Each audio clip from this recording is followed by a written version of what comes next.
So do you wonder if you're with a narcissist? Well, I'm going to give you 13 signs to look for so you can discover that.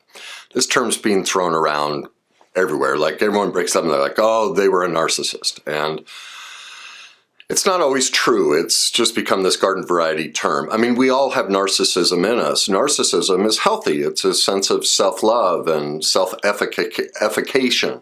It's good for us, but it's when it kicks over to the toxic side. Now, the first thing you have to recognize with narcissism is it's a trait. It's not a disorder. They were not born this way, and this is what's heartbreaking. Whether you've been with a narcissist, you know one, or you see one on TV, remember to have tremendous empathy. The reason they're a narcissist is they went through horrific pain and trauma in childhood, like absolutely horrific. The type of parenting they received, massive abandonment, massive neglect, massive manipulation. And so while I don't want to let them off the hook for the consequences of how they treat people, just remember this is sad. These are people in tremendous pain. And I think that's something that gets lost. We just lump them into a pile and go, oh, they're terrible people. Well, they were made to be terrible. And don't forget that. So while you're going to see the best way to deal with a narcissist is to end any contact with them, don't forget that if you've been subjected or if you picked a narcissist, they became that because they've been through horrific things in childhood. Their parenting was really just awful, okay? So the first thing to recognize is with the narcissist, everything's about power and control, all right? Everything's a game. Because they lack the ability to have proper empathy. They just don't care. It's not possible. And so every attempt or every engagement with them is about extracting something from you. It is a pure power dynamic, a pure manipulative game. That's all they're after. And so they use incredibly crazy-making tactics to get us to question our reality, question who we are. They'll spin everything back, and as you'll see in the characteristics, exactly how do they do that. And one of the surest signs is they are always going to flip things around and turn it back on you. They will claim you're the narcissist. It's always a diversion away from them. So I did this show, God, a couple years ago, and I did it in an hour. So I'm going to have to run through this really quick to try and get this in a 20, 25-minute podcast. So we're just going to glance over it, but try and get deep enough so you can recognize if you're with a narcissist, whether you work with one or, so you can identify it right away. The first thing to recognize is they are incredibly charming. They'll tell you how special you are, how smart. They need to feel special, so they'll make you special. Now, female narcissists, like everyone thinks it's just men. Oh no, there are lots of female narcissists, and usually what they do is they dangle the carrot of sex. Highly sexual women who, you see it on Facebook and Instagram. All of their pictures are sexually suggestive. That's a strong indication, not always, but a strong indication that you might be dealing with a narcissist. Men, obviously we know it's usually men in power, men who've achieved a lot. The most successful men, generally, I hate to put a number on it, but quite often there's, pretty heavy narcissism there that drove them because they're after the achievement. Like they make all the money. It's always about, can I get more? I need more adulation. And that's why they make you special. And why they, overinflate you and connect you. They're so charming. And why women, will make you out to be something great sexually and, chase you and dangle that sexual carrot. And they'll be highly sexual with you in the beginning and eventually withdraw it. The second thing about a narcissist is they will talk about them nonstop. They don't ask you questions. They don't follow up. They'll take pretty much every topic and spin it back on themselves. My mom was narcissistic, and I remember sitting at the dining room table, Christmas table, there's big discussion going on, and all of a sudden my mom would just blurt out, "How does this dress look on me?" Like we'd be talking politics or whatever, like she had to draw the attention back to her, you know, and that's a characteristic of a narcissist. They'll just bulldoze a conversation and spin it back to them. Something about them, it always has to revolve around them. Another sign you're with a narcissist is you feel crazy and confused all the time. I married a narcissist, and I described the feeling of being on a roulette wheel. She would berate me for hours about how awful I was, and I'd keep asking questions trying to find out what the problem was, and I'd finally get it narrowed down. And that's why I use the analogy of a roulette wheel. It's like, okay, so it's red 22. If I do this, everything will be better. And the second I would get her to nail, like I'd funnel it into like, this is what the problem is. She'd spin back out and all of a sudden it's black 15, and it would go on for hours. And by the end of the conversation, you know, I mean, I love to drink Coke. Coca-Cola is like, I probably have 2 or 3 a day. It's my guilty pleasure. Well, by the end of a conversation with her, I would be convinced that my favorite drink was lemonade. Like, you just go, wow, did I really do that? Maybe I did. Maybe I was mean. That's the crazy-making nature of being with a narcissist. The fourth characteristic is that they ignore your needs and feelings. They get bored. When you talk about your emotional struggles, they just tune out. You know, they'll grab their phone, they just, yeah. Well, and then they'll spin it back to them. But they could really care less about how you feel. When it comes to arguments, they just shrug their shoulders. They won't even engage it. They just walk away. Because they lack that empathy. They really don't care. But now, flip side, if they have, you know, emotional needs or wants, you better listen. That was my wife. It was, oh my God, that's all I ever heard about was her needs, her wants, and how I wasn't, you know, perfectly meeting them, even if I was. Yet they can't handle any type of criticism, any critique, anything at all. None. And the second you critique them, you can get violent rage and they'll usually spin it back on you. The fifth sign that you're with a narcissist is they constantly need their ego stroked. Their looks, their intellect, their status. And therefore, the friendships are difficult for them. They don't have a lot of friends and nothing's long-term, nothing's connected. They bounce in and out and it's always about the other person, you know. Again, that was my first wife. She'd, you know, latch on to somebody. And then the next thing you know, after a short period of time, it was, you know, how this person betrayed him and he betrayed her and how awful they were. And it was just this cycle. You know, there were some long-term people, but she could never stay in relationship with them. There would, you know, be periods of time they'd get together and there'd be some blow up and she would cast them aside.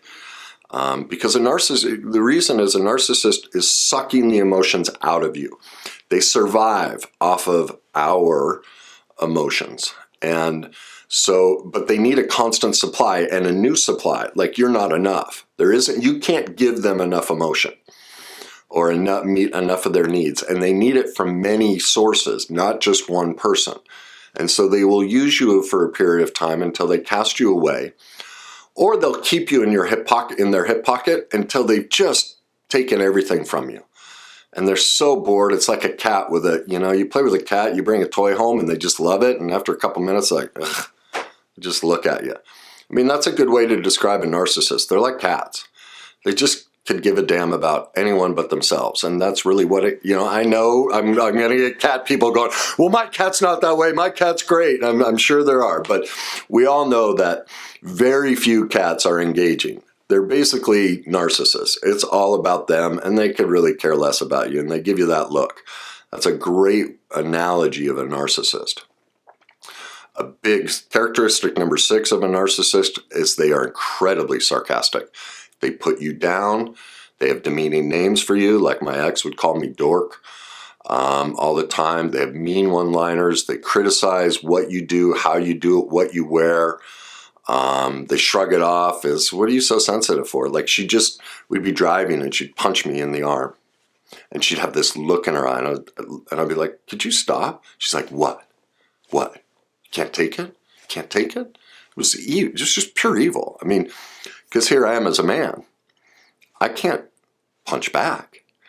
Do you see the power dynamic in that? You see the evilness of that and the criticism, the demeaning, like challenging my manhood if I can't take a woman hitting me, right? Punching me in the arm. What's the big deal? Can't you take it? Like that was the stuff I went through. And that's what they'll do, whether it's the way you dress, the way you look, they'll find disrespectful pet names for you. They'll ask you to do something, and then the way you do it, they go, well, that's not right. That's not good enough. I expected something better than that. You've planned this wonderful date or something, and they find ways to criticize it. The seventh characteristic is they feel entitled to respect, special treatment, and immediate compliance of their requests. Like, you drop the world for them, and if you don't, oh my God, this is where they spin it. You're so selfish. You're so self-centered. All you care about is yourself, yet their demands are instant. It's all about them. But if God, your parents could be dying, and they request that you bring home takeout, and you're at the hospital, and then they'll chastise you. Well, I worked all day. I was exhausted, and you've spent your life with your mother. Things like that. And you're like, wow, you're caught in this double bind. You're constant with a narcissist. You feel like you're in a double bind. Whatever choice you make, you lose. You can never win. That's the toxic nature of it. Number 7, they resent or they envy others' success. They put them down, and they'll put you down when you try to succeed, or they'll try and take credit for it. They'll say, well, if it wasn't for my support, if it wasn't, they'll see someone else that's succeeding just as much or close to them, and they'll find fault in it. I know that's one of my narcissistic traits. I do that. I have to own that. When it comes to the personal development stuff, I love what I talk about, and I think I put down other people. It's something I always have to catch myself. But see, a narcissist would never admit that. Never. They can't admit any wrongdoing. I mean, I have, narcissistic traits, and that's one of them, where because of my own insecurity, because this means so much to me, and I know how helpful the things I talk about are to other people, it goes back to my childhood. I could never get my dad to listen to me and hear who I really was. And so my narcissism, the abandonment, the low self-esteem, the sense of not being good enough pops up, and I'm like, why won't people listen to this? This can be so helpful. Well, that's incredibly narcissistic. I don't know if you need to listen to what I talk about. Maybe it helps you, maybe it doesn't. It depends on where you are in your journey. And, but do you see, because I've done the work on it, I can see reality, like the adult me goes, okay, that's just the broken child in you that wants everyone to think what you talk about is of value to them. Okay. The difference being, when I get into that childish narcissistic state, I can get into adulthood and manage it, whereas a narcissist would never admit that, oh wow, I'm being really childish here. This is about my trauma history. This isn't about them. I'm the problem. So the 9th characteristic is they have a Jekyll and Hyde mood. They can be passive-aggressive, lashing out at you, and then one minute they're kind, the next minute they're mean. You never know what's going on. Their opinions or beliefs change, and they try and fit those to make you crazy. Like I said, that was my first wife. Get it narrowed down to red 22 on the roulette wheel, and it'd spin out to black 15. I could never, ever understand what she needed or wanted. And literally, she would sit and scream and yell. This was how underdeveloped I was because of my childhood. The best I could do is I would stand in front of her screaming at me for 6 hours, constantly asking questions, constantly taking abuse, constantly hearing how awful I was, and constantly trying to fix it.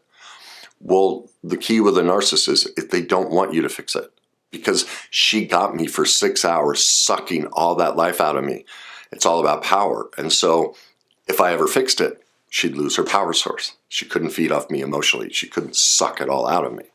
Okay? The other thing, I mentioned this earlier, the 10th characteristic is they're hypersensitive. They're unable to accept any kind of criticism. They tend to view any feedback as a threat. or insulting, like this is where they'll spin it. This is where they call you the narcissist, call you evil, like all the things that they've done. Oh my God, how could you? And you're like, well, wait a minute, you're punching me in the arm, calling me a dork. And they won't hear it, like, and they'll get rageful. Like that was the thing. She scared the living hell out of me. The rage in her eyes, like it, and then she was physically abusive too. So it was the best I could do. I would shut down. I'd freeze. But that's the way they control you, is they use that volatile mood swings. And they become overly upset when you offer any sort of suggestion that's contrary to what they believe or what they think or how they should do something. They get completely annoyed about any feedback, and will most often fly into a rage if you disagree with them in any way. Like you have to be compliant.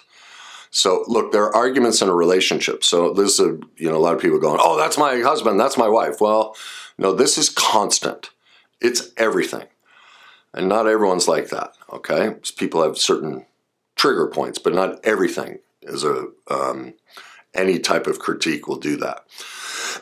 Meaning, not every person will fly into a rage over any sort of suggestion or critique, but a narcissist, it's basically 100% of the time. Characteristic number 11 is they are massive manipulators. They are gifted, absolutely gifted. They promise to go to, therapy. They'll manipulate by threatening to harm themselves. They'll never go to therapy. I mean, that, again, I keep bringing up my ex-wife. We went to 5 different therapists. And as long, we'd go in and she'd tell the therapist how awful I was. And we'd spend, 2 to 4 weeks working on Kenny. And the whole sessions would just be me hearing how awful I was and me learning skills and tools to get better at that. And then every counselor would turn to her and go, so what about you? Let's talk about you. And on the drive home, she'd go, yeah, I don't like them. We need to see somebody else. And again, I couldn't stand up for myself. And so we'd move on to the next therapist. So that's one of they'll go into therapy under that guise. If they go into therapy and they get any suggestion from the therapist that they're the problem, boom, they're gone. They won't participate. Okay, and I run into that a lot in couples therapy.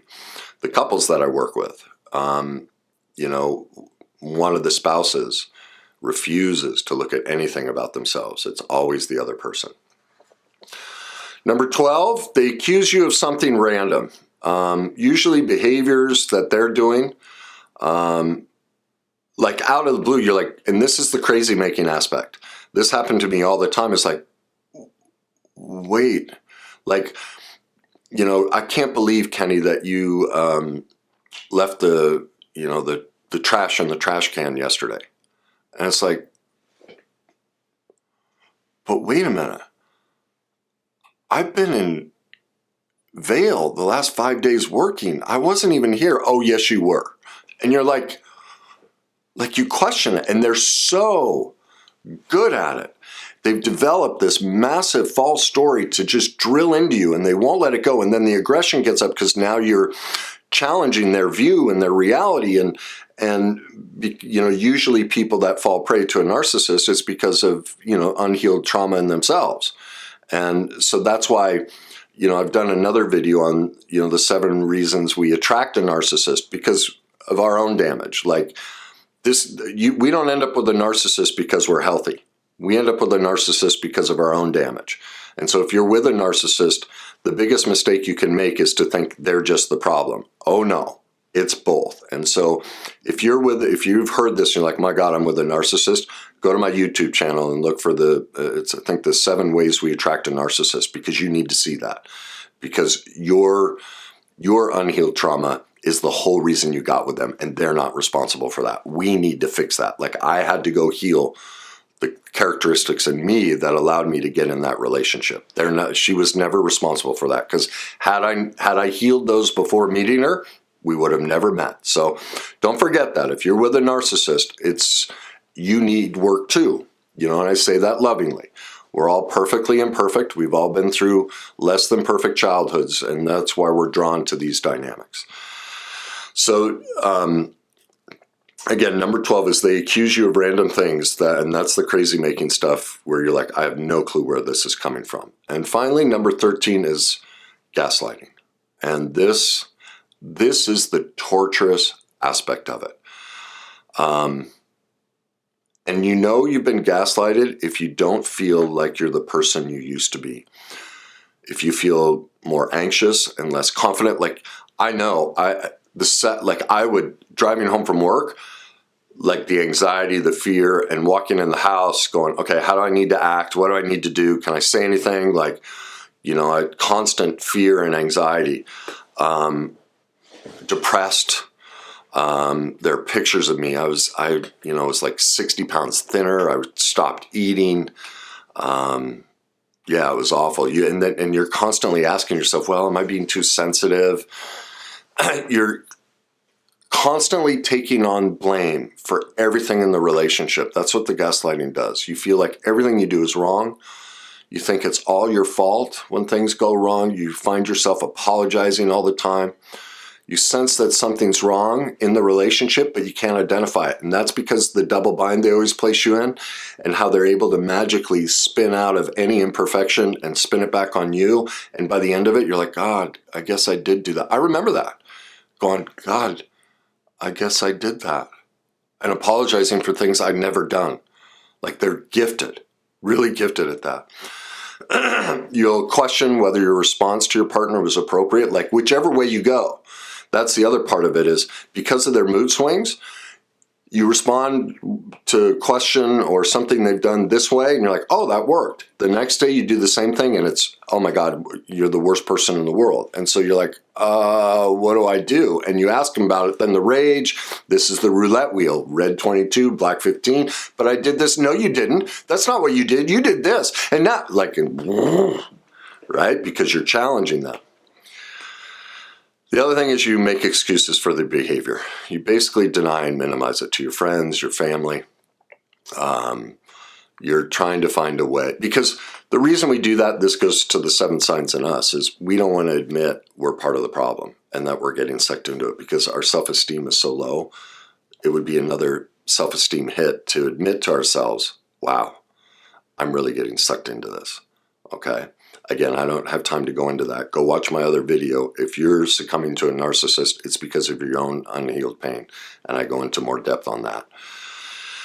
So what's the solution to, if you want to outsmart a narcissist? There's only one way to stay with a narcissist, to outsmart a narcissist, to conquer them. You have to become one. That's it. You have to give up your soul. You have to remove any sense of empathy. You basically have to be around them and adopt their patterns. You can never beat a narcissist. Ever, ever, ever, ever, ever, ever. You will never get them to see the truth. You will never get them to feel empathy for you. You will never, and this is the toughest piece for people that are around a narcissist, is they, because of their own severe abandonment in childhood, they keep thinking they can fix it. And that's one of the signs, that's one of the ways they play into being seduced by a narcissist, is their own massive abandonment, and they think they can fix it. You just can't. So if you recognize you're with a narcissist and you're like, I've got to get out, I've got to end this, I'm done. Well, I'm going to give you some solutions to do that. The first is you have to delete, block, and remove any and all contact with them. You can't engage them in any way.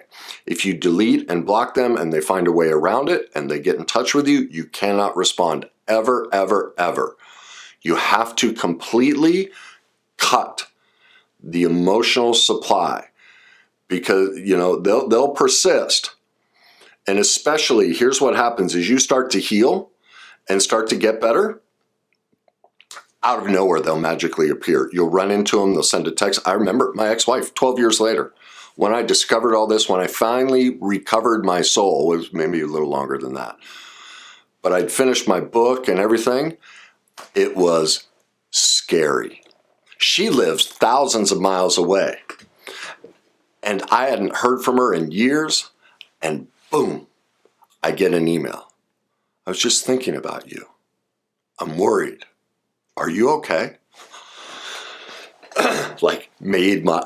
That's how gifted they are at feeling and reading your emotion. I had cleared from her, like completely. And she went reaching back, trying to see, can I suck it back out? It was creepy. And that's what they'll do. And that's why you just have to, no more contact. You can't get near them. You just can't respond to things like that. When you think you're like, oh, I can handle it now. No, you can't. You'll be sucked right back in. You have to set boundaries with them and stick with them. You can't break them. They're master manipulators, so they'll find a way to try and seduce you into breaking those boundaries. You can't do it. And finally, I said this just a minute ago, you have to get into reality.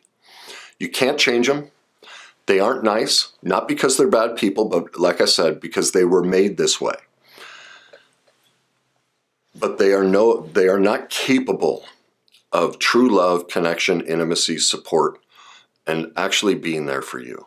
And you have to accept that truth. It is absolutely impossible. It's like trying to tell the sun that it's, purple. Are you going to be able to convince anyone and yourself that the sun is purple? No, it's the same with a narcissist. You have to accept this is who they are. And finally, you can never let your guard down, ever, ever. Like I said, my ex, years later, sends an email. Still, just makes my skin crawl. How adept they are at knowing that. And so you always, when that request comes in, when that attempt comes in, you have to be ready for it and start choosing. Okay, it's time for me to gain myself back. Again, if you're in the relationship with a narcissist, if you're leaving one, you're unsure how you ended up with one, please go to my YouTube channel. I think, again, I should have written it down. The 7 signs, the 7 ways we attract a narcissist. I think that's that's the title. The 7 ways we attract a narcissist. You have to watch that. If you've ever been with a narcissist and you haven't seen those things in yourself and recovered from them, you will continue to attract narcissists in your life. You'll just move on to the next one. Maybe not as severe, maybe more severe, but it requires work on our end. That's the biggest mistake. That's the single biggest mistake people make, that they've been with a narcissist, is they go, oh, it wasn't me.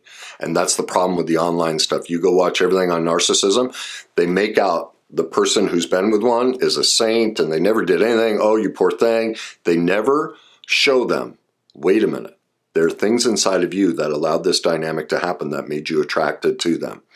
And so they never help them. And this is where my narcissism comes up. I get angry. I'm like, they need to tell you this. Why won't they tell you this? They just, oh, you're a victim. It's not your fault. Well, that doesn't help you. It doesn't get you to the solution of how you ended up there in the first place. So anyway, there's my low self-esteem, the little kid in me who still wants his father to listen to him, projecting it onto you. You guys are now my father. Please listen to me. The wounds inside of me that I love them. I get to embrace them every day and just go, well, sometimes it's the best I can do. And, there's a lot worse things in life to be imperfect. So I love my imperfections. And that's one of them I love too. It's just, how else could I have survived what I went through than to react that way? So at any rate, it's the same for you. There's nothing wrong with you. You just went through some pain. And you just have a choice if you want to overcome it. So there are your 13 signs. There's your way to end it with a narcissist, get help for yourself, and reclaim your life. I hope you choose it. You're worth it.